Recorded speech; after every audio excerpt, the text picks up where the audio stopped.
میری زبان اتنی کڑوی کیوں ہے؟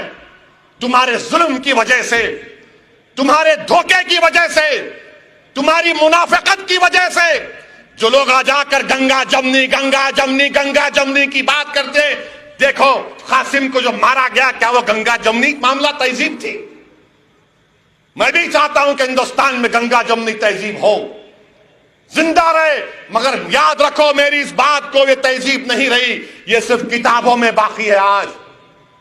اور جو ہمارے بزرگ جو دلی میں بیٹھ کر اس طرح کی بات کرتے، میں ان سے بھی کہنا چاہ رہا ہوں کہ آپ مجھ سے اختلاف کریے ضرور، مگر یہ موت قاسم کی آپ کو سوچنے پر مجبور کر دے گی۔ میرے بھائی، اتر پردیش میں قاسم کو مار دیے، اور پھر کیا کیے؟ وہ سمیع الدین جو 65 سال کا بوڑھا تھا، اس کے سر پہ 3 گومڑے، ہاتھ کٹ گیا، یہ ہتھیلی کٹ گئی، یہ ہاتھ کٹ گیا۔ 65 سال کا بوڑھا، وہ تمہارا باپ بھی ہو سکتا ہے۔ تم آج بھیڑ میں بیٹھ کر اپنے آنکھوں میں آنسو لانے کے لیے میں تم سے نہیں کہہ رہا ہوں، میں تمہارے ضمیر کو جھنجھوڑ رہا ہوں کہ اٹھو، بیدار ہو۔ یہ سیکولرزم کی باتیں کرنے والے سب سے بڑے ڈاکو ہیں، سب سے بڑے منافق ہیں، جنہوں نے 70 سال سے مسلمانوں کا استحصال کیا، ہم کو ڈرا ڈرا کر رکھے۔ آج مجلس تمہارے درمیان میں آ کر کہہ رہی ہے کہ سیکولرزم کو اگر زندہ رکھنا ہے تو اپنے حق کے لیے لڑو، ایک سیاسی طاقت بنو، اپنے امیدواروں کو کامیاب کرو۔ ڈرنے اور گھبرانے کی بات نہیں ہے، بلکہ اگر مسلمان سیاسی طور پر مضبوط ہوگا، ہندوستان کی جمہوریت مضبوط ہوگی، ہندوستان کا سیکولرزم مضبوط ہوگا، رول آف لا مضبوط ہوگا۔ اس 65 سال کا بوڑھا پکار کر کہہ رہا ہے، نہیں معلوم، ہم نہیں کہا کہ مار، تیری ماں کی، تیری بہن کی، اس طرح کی گالی۔ اور کتنے لوگوں کو گرفتار کیے، کتنے لوگوں کو گرفتار کیے؟ صرف 2۔ کس کی رپورٹ پر؟ سمیع الدین کے بھائی کی رپورٹ پر۔ مرنے والا قاسم ہے، اور قاسم جو کپڑے پہنا ہوا تھا، آپ دیکھیے کتنی ظالم اس وہاں کی پولیس ہے آپور کی، ان ظالموں کو بچانے کے لیے کیا کیا؟ جو کپڑے قاسم پہنا ہوا تھا نکال کر اس کی قبر میں اس کے ساتھ دفنا دیا۔ کل جب کورٹ چلے گا، کیس چلے گا، تو یہ جو شیاطین کو پکڑا گیا ان کا وکیل بولے گا کہ ٹھیک ہے، جو کپڑے قاسم پہنا تھا کہاں ہے، پیش کرو۔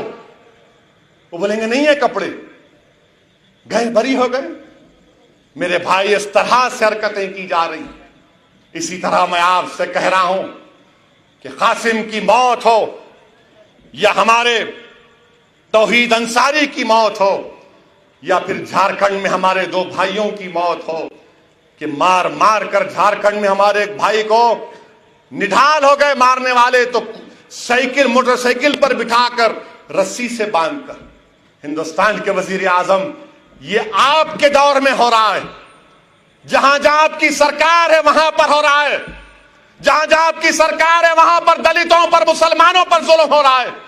بتاؤ، ہندوستان کے وزیر اعظم کا یہ سب کا ساتھ، سب کا وکاس ہے؟ میرے عزیز دوستو، بزرگوں، جب میں قاسم کی جو نظارے دیکھا تو اللہ سے دعا کرا، یا اللہ تجھے ابو القاسم کا واسطہ بچا لے ہماری سرکار کی امت کو، اللہ تجھے ابو القاسم کا واسطہ۔ میرے بھائی، میں یہ واقعات اس لیے کہہ رہا ہوں کہ اپنے حوصلوں کو بلند رکھو، ہمت کو بلند رکھو، ڈرنے اور گھبرانے کی ضرورت نہیں ہے۔ اللہ قرآن میں فرما رہا ہے، سورہ بقرہ میں فرما رہا ہے کہ تم ہی غالب ہو گئے۔ اللہ فرما رہا ہے کہ نہ ڈرو، نہ سستی کرو، تم ہی غالب ہو گئے اگر تم ایمان والے ہو۔ یہ ظالم ظلم کرنے والوں کو ہم بتا رہیں گے کہ تم ہم کو قاسم بنا دو، تم ہم کو جنید بنا دو، تم ہم کو پیلو خان بنا دو، تم ہم کو علیم الدین انصاری بنا دو، تم ہماری بہنوں کو عزت جہاں بنا دو، مگر یاد رکھو دین اسلام کو ہم نہیں چھوڑنے والے۔ ہندوستان میرا ہے، یہ سرزمین میری ہے، میں یہاں پر پیدا ہوا اور اسی سرزمین میں جاؤں گا، میں زندہ رہوں گا۔ تو تمہارے ظلم کے خلاف آواز اٹھاؤں گا.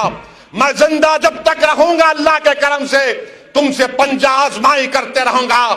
میں جب تک زندہ رہوں گا مجاہد کی طرح رہوں گا, اور اللہ نے موت لکھی تو اللہ مجھے شہادت کی موت دے. کیونکہ یاد رکھو بھیڑ کے غیور نوجوانوں, یاد رکھو, تھالیاں مارنے کے لیے نہیں کہہ رہا ہوں, بہادری کا نام یہ ہے کہ تم ظالموں سے مت ڈرو, ہندوستان کے کانسٹیٹیوشن پر بھروسہ رکھو, اپنے حق کے لیے لڑو. غیور نوجوانوں سنو میرے پیغام کو.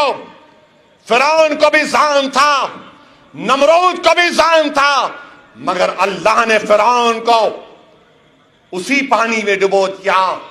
اقتدار کی کرسیوں پر بیٹھنے والا یہ فرعون اور نمرود کا جانشین ہے, یہ یزید کا چیلا ہے. انشاءاللہ تعالی اس کا خاتمہ ہوگا, دیکھنا تم, اس کا خاتمہ ہوگا تم دیکھنا. اور اللہ قرآن میں فرما رہا ہے کہ ظالموں کا ساتھ مت دو, ظالموں کا ساتھ مت دو. اور پھر